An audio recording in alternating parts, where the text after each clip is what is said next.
Hey, you're a Paddy last. See that, Paddy last?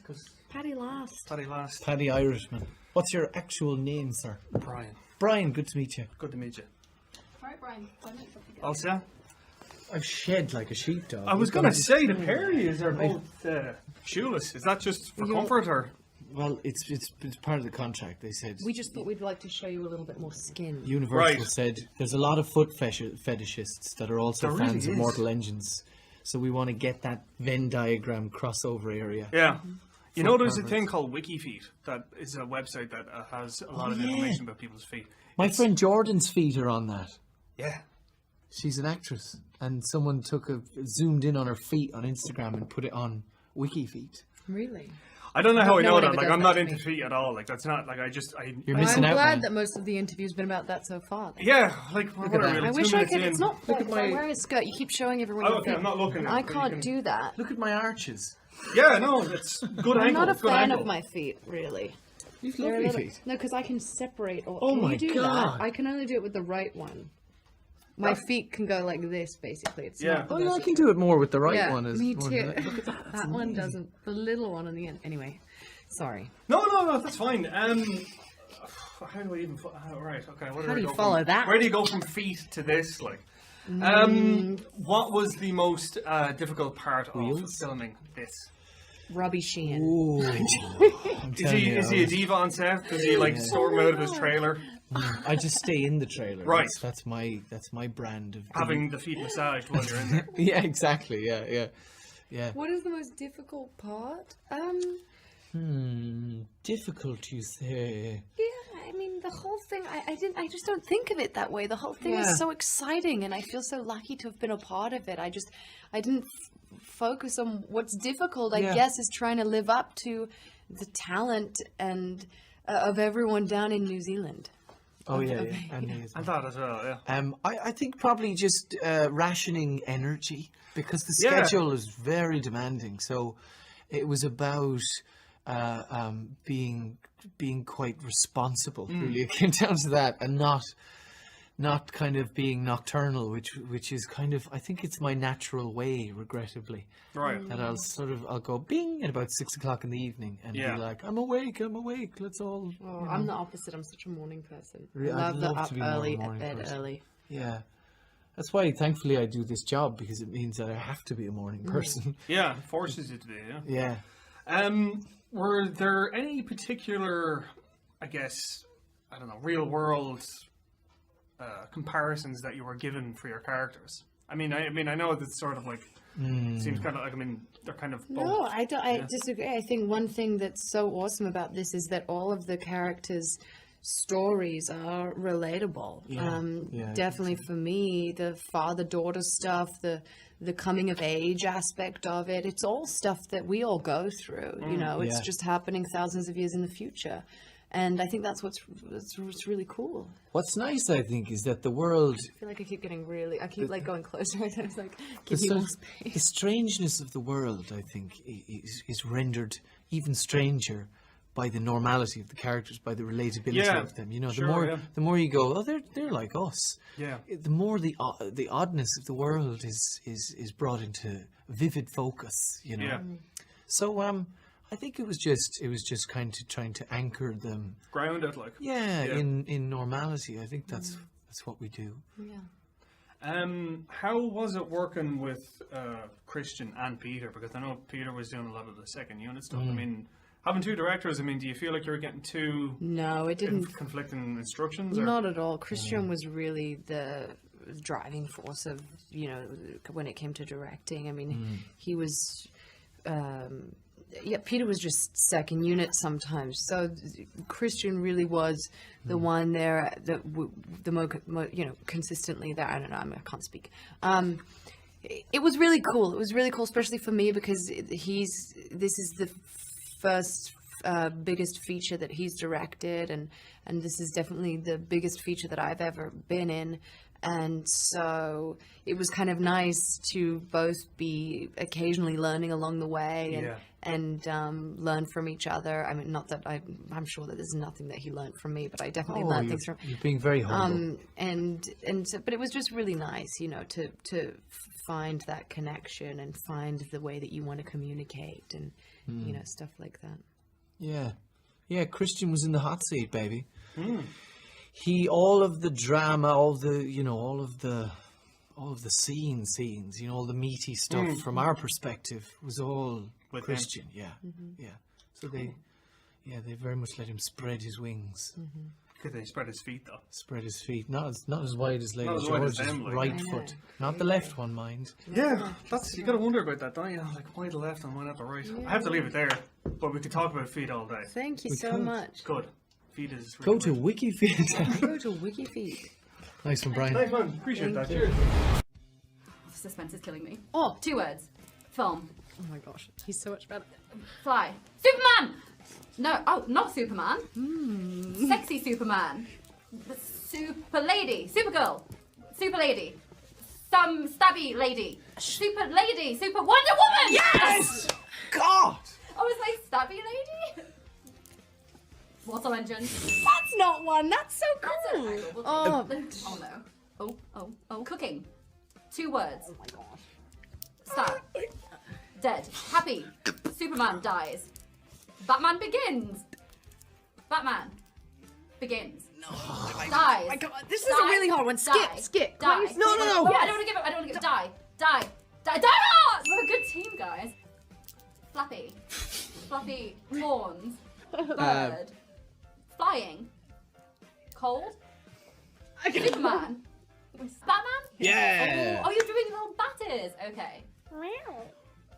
Action film. Cat. Catwoman. Oh, there's some superhero ones. I like those. Okay. Oh, can I?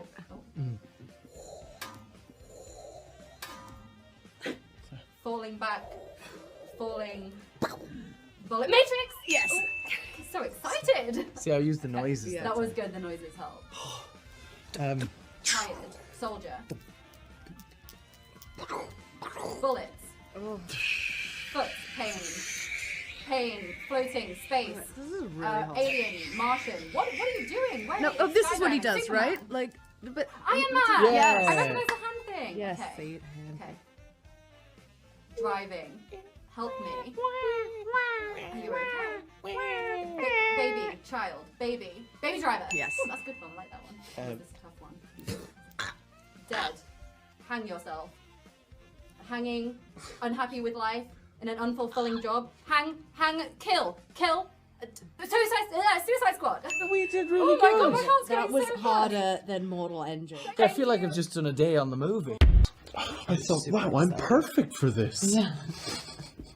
Oh, wheels, cities. Yeah, I love Slightly wheels odd. and cities. Yeah. And they have really created this amazing world on screen. Yeah. Do you have a favorite part of this world, a small detail, something you really I like the really lions. The lions? It's my favorite. The lions are cool. That- I'm a that big was fan of Christian's too. lions. I like the craft, the Jenny Hanover, which is this beautiful. It's this beautiful kind of airship, which has military capabilities, and it sort of becomes. It becomes an important thing in the growth of Tom, my character. So, you know, I felt really connected to that. Okay, lovely to talk to you today about Mortal Engines. Now, this film is this big epic where London is this moving steampunk monolith machine that is roaming around a dystopian universe. Good description. Yeah, all that word. I'm going to steal Powerful. that. I do. And your character is both incredibly interesting, but tell me, what was your initial draw to this material? Because it's such a unique story. Well, I became aware of the material through having these very enthusiastic chats with Christian, the director, and Philippa and Fran, and then Peter. And I think, you know, it was my draw to them and to their brilliance. And then I kind of scurried off and found the material and got absorbed into that. So that was kind of my foray into it, you know. I think for me, I'm still at the very, very early stages of this job, and I want to do everything, you know, and so when you get an audition for a Peter Jackson film, it's kind of a no-brainer. But to get a little deeper than that, I think for me the main draw to this particular character, Catherine, was the father-daughter relationship. I really liked that. That's what excited me the most, and that's what I felt was most relatable to me. And let's talk a little bit about that relationship and both of your characters, because I feel your characters, Tom and Catherine, they start off and they're quite innocent, and they've grown up in London trusting the leaders around them, and then go through this transformation where they realise that they've been receiving information that perhaps is wrong, and that people who are pretending to act in their best interests actually have ulterior motives. They go on quite a similar journey in that respect. Yeah, we do, yeah. And it's nice because we start the film together and then don't see each other for the majority of it, and then right at the end we come back together to fight, you know. But no, you're totally right. It's for both of us, it's really nice because we catch both of the characters at that kind of point in a young person's life where they are being woken up to the reality of the world, and they have to kind of get forced out of the bubble, the childhood that they're living in, and get thrown into the deep end, and it's like, whoa. Woke. It is. It's That's kind what of the kids say, innit? It is an awareness of privilege in a way of saying there are people being oppressed on my behalf. Awareness of privilege, yeah, and the scales falling from one's eyes, realizing they've been kind of laboring under this propaganda, this story their whole lives, that tractionism is the pinnacle of existence, and it's the opposite of barbarism. But of course, the opposing side believe exactly the same thing. So it's an interesting conflict that's going on in this, because both sides believe that the other are totally barbaric. You know what I mean? And there are so many themes that feel incredibly prescient, even though we know the novel was written in 2001. But Peter Jackson has even said he slipped in a line referring to Trump's separation of children at the border. There's kind of things that sound very familiar to Brexit and Trump generally. Does that make it more interesting for you, or are you focused on your character solely?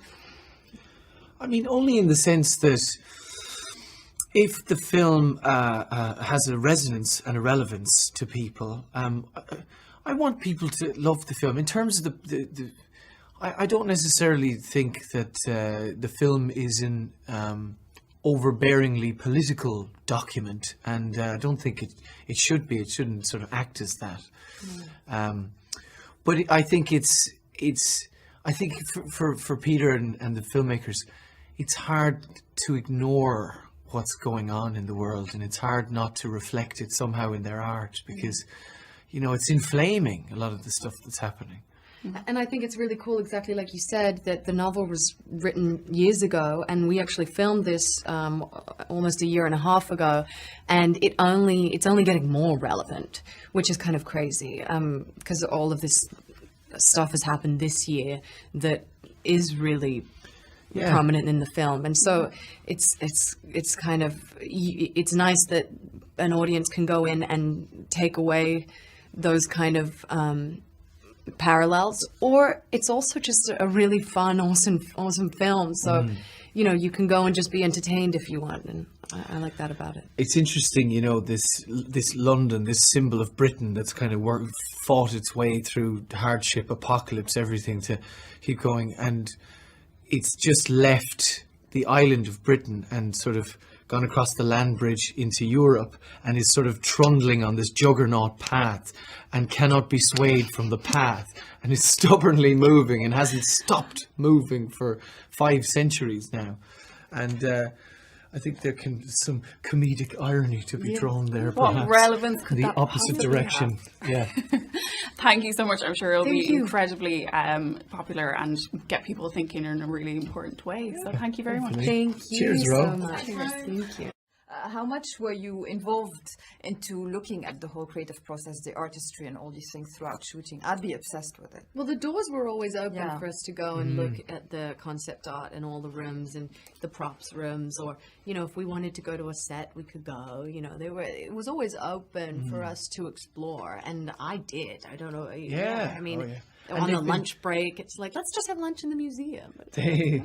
They've been conceptualizing this as well for nearly 10 years. Yeah. They have a whole stockpile of ideas, that then once the film went into production, they went up all over the walls, and they started building models and stuff. So you're just surrounded by the Mortal Engines world. You're just surrounded by it. You can't get away. You can't not see it everywhere. I think the world works very well because there's, the whole artistic, technical element of the visual effects, but the story has a lot of heart to it and meaning. So what resonated best for you? Well, I think Tom, it's a really jarring journey that he goes through, because when he discovers the world beyond London. Yeah, literally. Literally, after he gets off the big behemoth land ferry and finds himself out in the big bad world, he has to contend with the fact that his whole way of life, his whole righteousness, that sense of this is the right way to live, tractionism, has all been a distortion. It hasn't necessarily been a full lie. I mean, you can understand the necessity of how people live, but he understands the kind of the story that's been spun for Londoners, the propaganda that he's swallowed his entire life. And I think he has to kind of recontextualize himself in the greater world. And so that was for a guy who just loves being really useful, and has to have a utility to exist, a function. So that was very interesting for me, and there's I really liked the moment, I'm boasting now, but I really liked the moment in the London tire track where Tom suddenly goes, oh, he pushed me. And suddenly the whole thing dawns on him. It's like, God, this person wasn't I thought it was. London isn't what I thought it was. So it's really, all that was really fun. I love those scenes with you two in the tire tracks at the start. It's really cool for me to be able to watch the film, because obviously half of it takes place on London where I am and involved, but the whole other part of the film, I wasn't there while they were filming it, all of the outside stuff. And so when I get to see it, it's like there's half the movie that's all completely new to me, and it's really cool. It was really cool to see all your stuff. Yeah, for me too.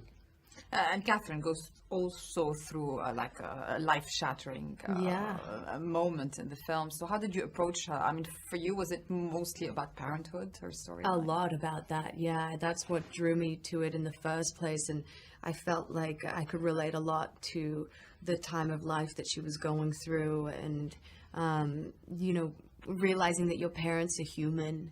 That happens at a certain point. And especially with fathers and daughters, I think it can be that you grow up and your dad is, God to you. And my dad is always going to be the best dad in the world to me. But it's nice to grow up and realize, oh, he's human. Yes, he's not just in my case, it's, he's not, trying to destroy the world, which is lucky. But, it's nice. It's always a bonus, isn't it? Yeah, and so I really related to that because it happens to everyone. What a really clever idea, isn't it? And every time you looked at London, which is this great big thing that moves, what do they call them? Traction cities? Traction cities, yeah. That moves in sort of. And they're predator cities too. They. I'm glad you're not saying he's loved, isn't he, Rob? He's beloved. Yes, he's much loved. Of this character for a while. Indeed, he's a sort of a hero figure to my character. But they said you got the movie because you've got loads of curiosity. Is that right? Yes, is that what they said? I read that. They said you brought such curiosity to the part, and you brought such a lot more to it than was on the page. Oh, that's very nice he's utterly charming in this film. I think delightful performance. It was great to work with him. Thank you, Hugo. And I think he's got such vitality. Hugo's, I've taken him on as my PR officer as well as my new job. Fellow actor. Very good. Handy for you because obviously you're Oz, but then it's all in New Zealand, so you don't have to travel far for your work. That's nice. Not so far. In fact, he commutes It's like from commuting into London. Yeah, that's right. It's a little trip, but not a huge one. But I love the heroine because she's Hester. She's in charge. I mean, usually it's the man is in charge and she's kind of following behind. But in this way, the tables are turned, and I really like that. She's a very alluring character, I think. Well, she's a woman of the world, isn't she? Yeah, she's shrouded in mystery very much at the beginning. So it's completely intriguing watching her. And Robbie's character seems to know everything about the world in which he lives, which is London. But of course, you live on London, not in London. Yeah, so you live on London. You don't actually know anything else about what's outside London, because it's sort of like a prison on Yeah, it becomes wheels, like a bubble, you know. doesn't it? And I think Valentine is part of the kind of the propaganda that all Londoners have to believe just to get up in the morning, you know, to continue living the way they live, because they live in such an extreme fashion. So this journey is one of moving out of London and with Hester Shaw that Hera plays. Without giving too learning much away, about I don't want to give too much away, but there's a bit in it that's so emotional, but it's not between two human beings. Yeah. But it will make you cry. Yeah, yeah. And it's so beautifully done. Think of which bit that is. You know fine well. And that's that's the thing about it. I need to go and see it again, to be honest. There was so much in it. Yeah, so it's moving forward all the time. And the women are the real kick-ass Yeah, they are. Yeah. You know, young women will like this film, I think. I think they will, and I think they'll identify with it. I would love to have had a big red swishy coat. You still could. Do you think? Yeah, why not? I don't know. I'm not sure. But, but baddies, you know, talk about you being a baddie in this. The Matrix, you are the ultimate baddie. Are we going to see more, do you think? I think that's the hope. That's the intention. Yeah, Philip Reeve has written these books that were very, very popular. Yeah. Very popular here, huge. So there are 4 in that series. So I guess that's sort of the idea of this As the film books goes well. go on, we start to see not just how tractionism works on land, we start to see how people have kind of, you know, made use of the sea and air and you know, so the world just gets richer and richer as the books go on, and how tractionism has adapted to the different elements, you know, around the world. Tonight's the premiere. It is. Thing you always ask girls, have you got your outfits? Are you sorted? Yes, I should be wearing that. It's rather lovely. No, I do like your style. It's I'm great. just wearing a fairly... Well, I won't tell you. I've got a fairly basic ball gown, you know, that has to be stitched into later. Do you know what? on. If there's an MD that could carry that off, it's you. And look cool in it. That's right. Challenge accepted, Lorraine. Exactly. Thank you. Guys, thank you so much. Good luck with it. And can I say a massive thank you to you? You really That's what I wanted them to wear for Valentine in the movie, but they didn't like the idea. It was so beautifully. Thank you so much. Have a great day. Pleasure. I know you've got lots and lots of promotion to do. And enjoy the premiere tonight. Thank you so Cheers, much. Lorraine. Thanks Great very to much. see you. Hello and welcome to Build. How are you all today? Thank you. Very well, Good, thank you. yeah. Thank you. Apart from the good. Good. Now, obviously, you're here to talk about Mortal Engines, and you've been talking about this film probably for a long time now. Who out of you is the best at summing this film up? She's on the poster. I'm just saying, she is on the poster. Oh, so yeah. she'd probably take this one, Hera. Yeah. Okay, I'll try to sum it up. In a world that is like visually crazy, cities roaming around, who changes her life, or Anna Fang, who changes her life too. She doesn't really meet Catholic inspiration. Can you just talk a bit about your feelings when you first saw it yourself? Because I imagine it's very different when you're filming it to actually seeing it for real on the screen. Yeah, I kind of want to see it again. Quite a sight, because you're a mocap character, very much like in the vein of Gollum. You wear a suit, but your character is CGI. So what was it like seeing your character Shrike? Well, it was really a pleasure to see how the wonderful team at Weta, the animators, were able to preserve whatever I was able to bring to the character, and I felt I could really see myself, you know, through the makeup and the wardrobe, as it were, you know, the virtual makeup and virtual wardrobe. So it was exciting. I thought it's a wonderful movie, wonderful. And the film, as we saw there, some of it is part on Moving London, which is this city on wheels, which is incredible. But I know you filmed it all in New Zealand, is that right? Yeah. I mean, you know, King Kong climbed the Empire State Building in New Zealand, so I don't see why we can't build London there too. And obviously, as it says on the clip there, from Peter Jackson. So, like, that's it must be an amazing experience to go there. You know, where they made Lord of the Rings, The Hobbits. Were you all fans of those films first, and what was it like going there? Totally. It was like my childhood, I feel like, for all of us. I grew up watching all the Lord of the Rings and everything, so it was like a dream. Crazy. Any of you have any awkward, like, fan I know it was a big experiences dream while you're there? I know it was a big dream for Peter to work with me as well. He'd been waiting for years for this opportunity. I think the most wonderful thing about the filming experience was I don't think any of us really expected these incredible filmmakers to, you know, developing our characters as well. Yeah, in a way, it felt like we were just making this sort of small indie movie With lots of money. Yeah. Now, the film is based on a book from 2001, I believe, Philip Reeve. Now, can you talk a little bit about how that was developed for the film? And obviously, you've got a lot of big filmmakers working on this, but...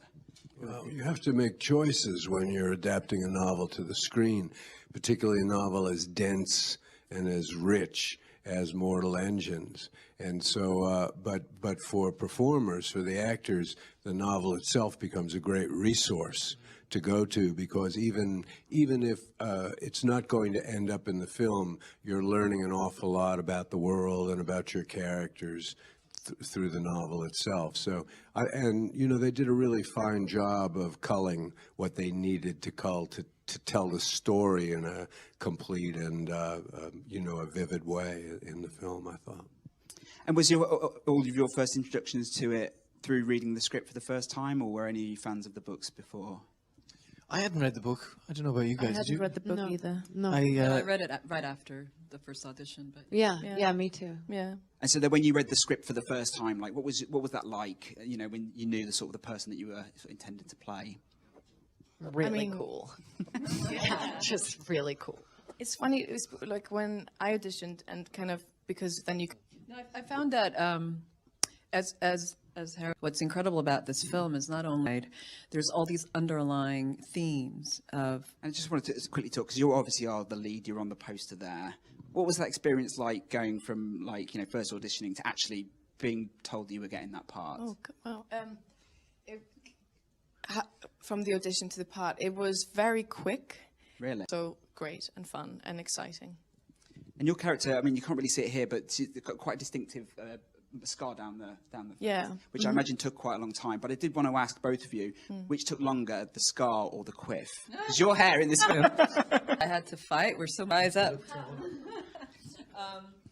Definitely the scar took longer, I'm sure. Yeah, I think it took... What's really interesting in the film is a lot of her enemies, when they come to her, that's sort of the thing that they pick out to sort of, you know, really needle her on. Was that something that you sort of got a sense of, you know, when you were wearing the scar? Like, did you get a sense of... I kind of wanted to, like, wear it out and feel how it's all so secretive, you know. But as where your mother has been murdered in front of you and somebody has tried to murder you, like that or not, I definitely just put that onto them and felt that as Hester. So the film, not only is it a visual treat, there's some spectacular action sequences in this film as well. And I think we're going to have a quick look at one of the moments in the film that really stands out. So Robert and Harry, you're both in that scene, and I just wondered if you could just talk us through. That was mostly my stunt double.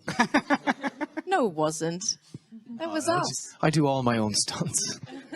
But how much of that is real when you're on set, in terms of, you know, the whole set looks ginormous, but is it just a very small part of Well, it? the gangplank that we're both dashing down there, and the railing, and the way that, I mean, you were on a harness, right, for when we were. I was actually on that. Remember the bike chair that I was on? You know, it was like a bike, like a seat on a bike that was raised up. I do not remember this. No, it was really uncomfortable. I really like a unicycle. Yeah, it was like a unicycle, and then I sort of. But I hung from a lot of it. I mean, everything behind you was created kind of, and the railing and stuff. Although the shoot when you see me coming through that kind of furnace-y entrance with the steel, all that was sort of effects that were done on the day. And then it was enhanced to give it that big sort of echoey, cavernous space. And obviously that big anus below Hester. London's anus. Yeah. I mean, I would just say that looks like a pivotal moment in the film, but it does happen very early, so you haven't had a spoiler there from that moment. Jahey, you do some amazing fight sequences in this film as well. How much of that did you get to do for real?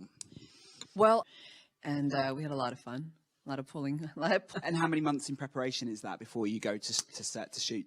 Well, you know, there was as soon as I found out, I started sword training on my own. I know the casts of The Lord of the Rings and The Hobbit, they all talk about how being in that one location for such a long period of time helped to form a bond between the cast. Did you have a similar experience shooting all together? No, I play a very isolated, alienated character, and so I didn't. We had dinner, you know, and I had a good individual rapport with everyone of them, but they always would leave the old guy back at the hotel. You weren't the only they one. went out. I have to say I did a little bit the same Yeah. because, again, of the mood of Hester in a way and the hours working. But I mean, we were all there together and such a lovely place to be in New Zealand. And so I think we all shared that experience. It was nice sometimes because, you know, we were never in scenes together. And so it would kind of be like a surprise if we'd run into each other during the day, like in the trailer park or at lunch. It'd be like, oh my gosh, we're here at the same time.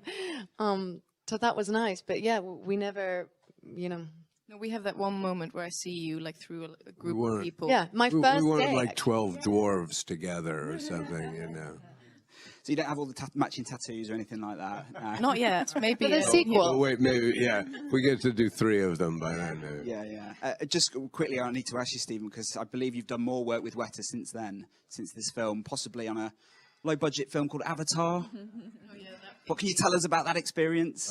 We're working on it. We've put in over a year of filming now. We have a couple of years to go. And we'll be heading over to Wellington in the spring to do a lot more work then, and I feel confident that we will make our 2020 release date for Avatar 2, and we're well into 3, and we've done a bit of 4 as well. So, That sounds huge. But Peter Jackson, who produced the film, wrote the script for the film as well, he said that the movie is escapism and we need it more than ever. Do you all agree with that? Yeah. Yeah. Yeah. It makes you think, though, as well, I have to say, about a little bit about what's going on. It's kind of like you're taken out of this world and it makes you kind of go, about the world that we live in today. Well, I think it's a great escape, but at the same time, we don't want a 60-minute war. that Philip Reeve wrote is a very, very dark world, and I think it's represented really well in the film. But what's really terrific is that there's this spirit of youth and of kind of intrepidity and of bravery and of not willing to accept the darkness in the world that is really personified by all 4 of these characters, you know, so you walk away from this film with, I think, it lifts your heart, this movie, you know, for all the darkness in it. Yeah. It's definitely an optimistic movie, I think, and leaves the way for maybe more films, hopefully, down the line. But I do have a question from the audience, from James, I believe, who wanted to... That's the intention. That's the hope. I mean, it really... I think it depends a lot on the response. But I think the hope is to go and put... because, you know, Philip's books... The world expands and evolves in such interesting ways beyond the first book. You know, we get to see how this sort of odd civilization expresses itself in the sea and in the air, and how other people utilize the kind of the primitive world that they're in. So there's so much more to tell. There's so much story to tell. You know, the first book builds the world very beautifully and with great detail, you know. And then as the elements get added to, the stories become more complex. So there's so much more to tell. So yeah, that's definitely the intention. But this is just the first book. Yeah. I've got another question in the audience from Kerry, I believe. Hi there, just following on for the Philip Reeve question there. Have any of you actually met the author? And do you know what you're involved Yeah, with? he came to New Zealand. He came to set, and which was a bit daunting because you're like, oh, hopefully we're doing the right thing here. But he seemed very happy. And He seemed really happy. Yeah. It was really exciting having him there. Grinning from ear to ear for And most his of the time family when he was around. was there. I met him actually, and I said, "Oh, I get who Tom is now. Tom is you." No, because Tom in the book is him. Peter has had this film for over a decade now. He bought the rights, and so Philip has waited a long time, and there have probably been a number of false starts along the way. So he was particularly pleased that, you know, to come and see this reality that he conceived and wrote on the page. So he was quite delighted. Yeah, I mean, and I was delighted to meet him because after reading the book, you know, just to see the face of the person who had this crazy imaginary world, it was really a gift to meet him. And he recently actually dedicated a book to me about Anna Fang's stories and released that in July. So that was quite astounding. Quite a gift. All right, sadly, that is all we have time for. So you will be able to watch Mortal Engines when it's in cinemas from the 14th of December here in the UK. But thank you so much for joining us. If you want to tune in tomorrow from 12:30, we have Alessandro Nivolo and... You want a cheer?